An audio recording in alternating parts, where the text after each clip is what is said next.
Welcome, everyone, to Easy History Podcast, where we like to take deep dives into some really fascinating historical subjects. Yeah, today Today, we're going back traveling back in time to 16th century Europe, to explore the Protestant Reformation. a period of immense change. Definitely a story full of drama, Oh, absolutely intrigued. intrigue, and some bold individuals who dared to challenge the powers that be. That's right. We're talking about Martin Luther, the 95 Theses, and really the birth of Protestantism. But to really get why this all happened, To really we understand... need to understand what Europe was like back then. Yeah, we need to set the stage. So imagine 15th century Europe. Okay. The Catholic Church Reigns supreme, is everywhere. wielding immense power and influence. But people are unhappy.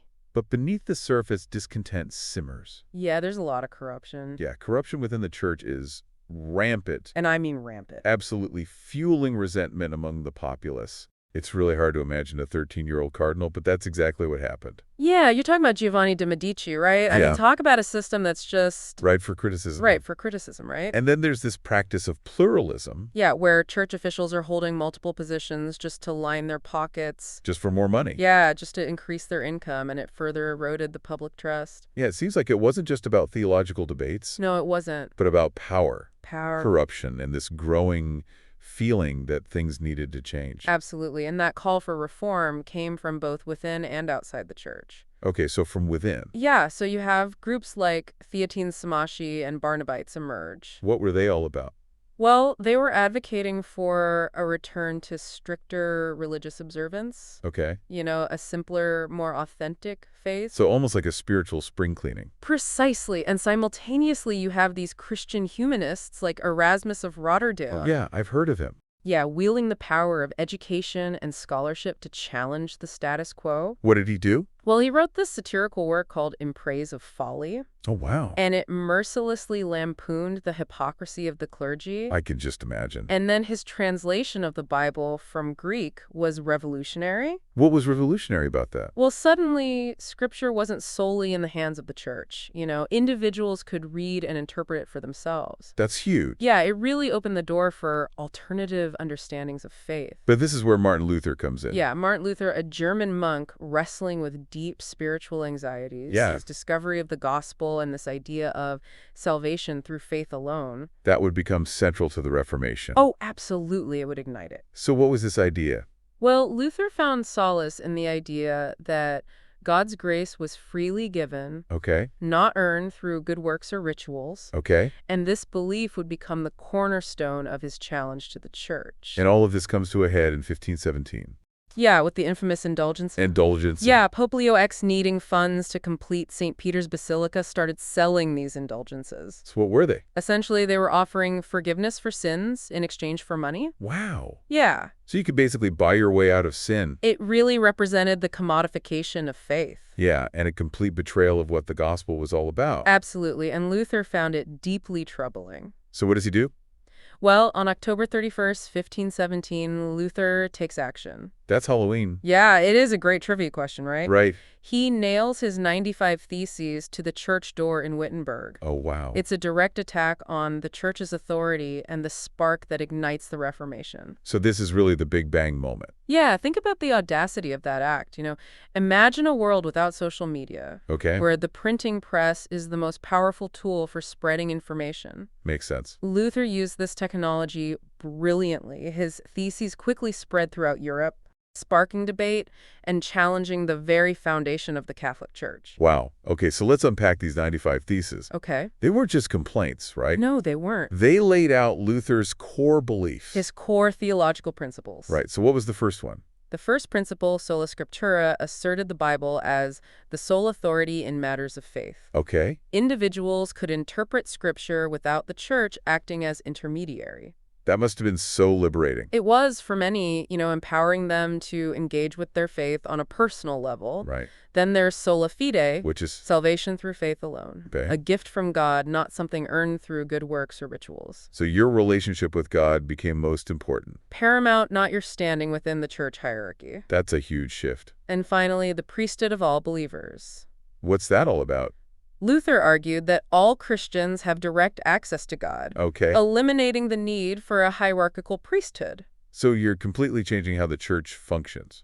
Yeah, the Pope and the clergy were no longer the gatekeepers to salvation. It was a radical, revolutionary idea. I bet the church was not happy about this. Oh, the fallout was immediate, and dramatic Luther was excommunicated in 1521. Excommunicated. But the fire he had ignited was already spreading. Oh, I bet. Yeah, Germany erupted in turmoil as knights sensing an opportunity seized church lands. Really? Yeah, it's a process known as secularization, which further weakened the church's grip on power. And then there's the Peasants' Revolt, Oh, yeah. inspired by Luther's message of individual empowerment. Yeah, the peasants rose up against the nobility demanding social and economic justice, and they even cited the Bible to support their cause. Wow, but I thought Luther was all about obedience. Well, he initially sympathized with the peasants. He ultimately condemned the revolt. Really? Yeah, and this highlights the complexities of the Reformation and Luther's own beliefs. So how so? He advocated for spiritual revolution, not social upheaval.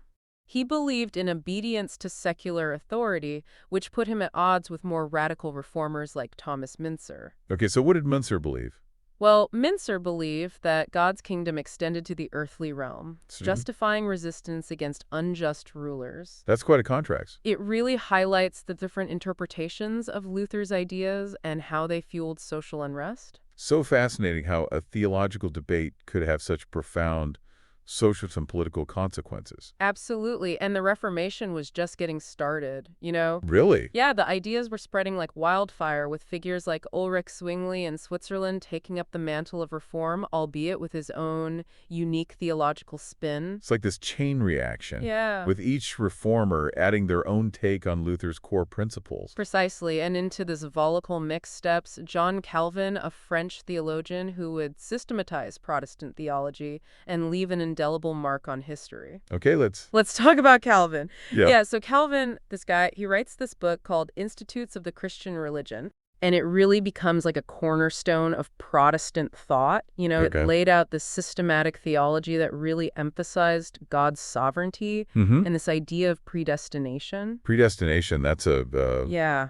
a big one. it's a heady concept. So go explain that a little more. Okay, so imagine a world where your fate is already decided, Okay. like your eternal fate. Mm-hmm. That's predestination. Okay. Calvin believed that God, in his infinite wisdom, had already chosen who would be saved and who would be damned, Wow. So like no matter what you do, regardless of their actions. Yeah. It's already been decided. so I guess that takes the pressure off, Well, maybe. Or maybe it adds more. right? Depends how you look at it. Yeah, it's definitely a concept that has sparked endless debates. I can imagine. But for Calvin and his followers, it really instilled a profound sense of awe Okay. before God's power and a deep commitment to living a life that reflected his glory. So how did people actually live with this idea of predestination?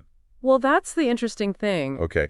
It kind of had the opposite effect of what you might think. Okay. So Calvinists, driven by this belief that they were predestined, they really sought to demonstrate their elect status. So they wanted to prove it. Yeah, through a life marked by piety, hard work, and worldly success. That's interesting. Yeah, sociologist Max Weber called this the Protestant work ethic. Oh, yeah, I've heard of that. Yeah. So it's like the Reformation wasn't just about religion, it was about economics, too. It's a social and economic revolution as well. Yeah. It's amazing how one idea can change so much. Absolutely. The Protestant Reformation reshaped not just religious beliefs, but entire societies. So how about art? Oh, yeah. How did art change?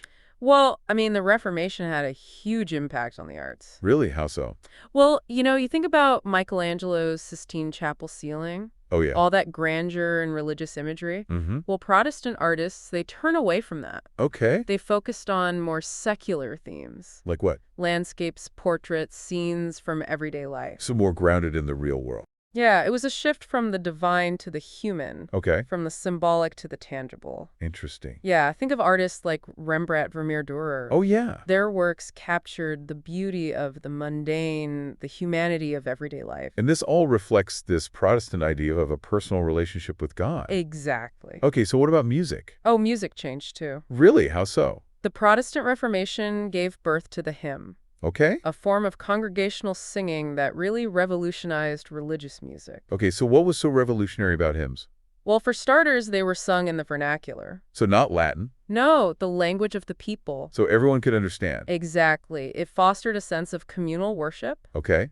and a personal connection with the lyrics. That's a big change. Yeah, suddenly music becomes a more direct and accessible form of religious expression. Right. And these hymns weren't just about rote repetition. Okay. They were infused with heartfelt emotion, expressing praise for God, personal devotion, and theological truths. So they had real feeling. Yes, think of the powerful hymns of Martin Luther, Mm-hmm. or the soaring compositions of Johann Sebastian Bach. Oh, yeah. His music was deeply influenced by the Protestant Reformation. So it was a total transformation of music. Yeah, the Reformation wasn't just a theological and political earthquake. It was a cultural tsunami, Yeah. reshaping art, music, and the way people experience their faith. Wow. So it really touched every part of life. It was a transformative period that touched every facet of life. Okay, so we've talked about religion, politics, art, music. Yeah. What about education? Ah, yes. Education, another crucial aspect impacted by the Reformation. Okay, so we've talked about religion, politics, art, music. Yeah. What about education? Ah, yes. Education, another crucial aspect impacted by the Reformation. It seems like a big jump from church doctrines to classrooms. It might seem like a leap, but the connection is actually really profound. Okay. Before the Reformation, you see, education was largely the domain of the church, Okay. focused on training clergy and the elite. So not really for everyone. No access to knowledge was limited, reserved for a select few. Not exactly a level playing field. Not at all, but the Protestant reformers, they had a radically different vision. Okay. They believed that everyone, regardless of social standing, should be able to read and understand the Bible for themselves. Okay, so everyone. So, So this led to more schools. This belief led to a dramatic expansion of educational opportunities. Okay. They established schools for children of all social classes, Wow. Okay. emphasizing literacy and religious instruction. So what was the goal of all this? The goal was to create a society where individuals could engage directly with Scripture, Okay. interpret it for themselves, and live according to its teachings. So this must have had a big impact Oh, absolutely. beyond just religion, right? Yeah, as literacy rates increased, people became more informed, more engaged in civic life, more capable of critical thinking. Okay. They were less likely to blindly accept authority and more likely to question the status quo.